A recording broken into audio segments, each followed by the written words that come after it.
Brad Williams, Frugal Finance, Understanding Medicare Eligibility and Age Requirements. Medicare is often associated with retirees, but also serves individuals under certain health conditions, including those with disabilities or specific medical diagnoses.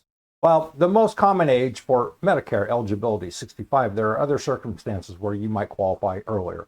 The basis of Medicare eligibility: Medicare is a government health insurance program for U.S. residents who are 65 or older, or for those who have qualifying disabilities, end-stage renal disease, or ALS.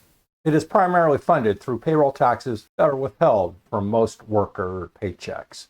Key points to know: eligibility age: typically you qualify at 65, but disabilities or chronic conditions like ESRD or ALS can make you eligible earlier.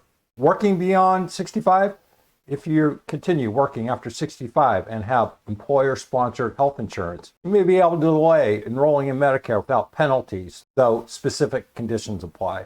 Spouses with no work history: stay-at-home spouses with no work history may still qualify for Medicare based on their partner's work record. Eligibility at 65: most people become eligible for Medicare when they turn 65. This eligibility gives you access to Medicare Part A, hospital insurance, without a premium, though you will likely need to pay for Part B, medical insurance, and Part D, prescription drug coverage, if you decide to enroll. Some Medicare Advantage plans might also charge an additional premium.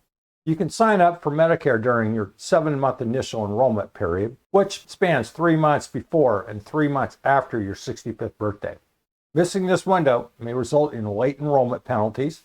If you're enrolled early, coverage begins immediately. If you enroll later, coverage starts the first day of the month after you enroll.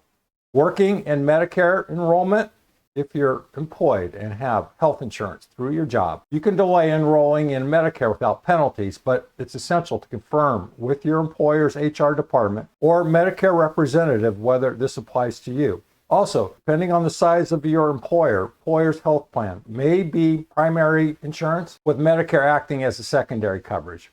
If you or your spouse didn't pay Medicare taxes for at least 40 quarters, you may need to pay a premium for Part A. The premium depends on how much you paid in Medicare taxes. For those with fewer than 30 quarters, the premium in 2025 will be $518. For those with 30 to 39 quarters, the premium will be $285. Spouses and ex-spouses: even if you did not work or pay into Medicare, you might still be eligible for benefits based on your spouse's or ex-spouse's work history. To qualify, your spouse must have worked long enough to qualify for Medicare, typically 40 quarters. You must also be married to your spouse for at least 1 continuous year. In the case of divorce, you may still qualify for Medicare based on your ex-spouse's work history if your marriage lasts at least 10 years and you are currently unmarried. Eligibility for people with disability, ALS, or ESRD: you might qualify for Medicare before 65 if you have a qualifying disability, ALS, or end-stage renal disease. For those with ALS or ESRD, eligibility starts immediately. If your disability is not related to ALS or ESRD, you must first receive Social Security disability insurance benefits for 24 months before becoming eligible for Medicare. SSDI and working while disabled: while receiving SSDI benefits, you're also eligible for Medicare, but there are rules for working while disabled. You continue to receive Medicare benefits during your trial work period, a 9-month period in which you test your ability to work while still receiving full SSDI benefits. After this, you enter the extended period of eligibility, during which you can continue to receive SSDI benefits if your income is below a certain threshold. You earn what is considered substantially gainful activity, which in 2025 is $1,620 a month, $2,700 for those who are blind. You may no longer receive SSDI benefits, but will still keep Medicare coverage for up to 93 months following your trial work period.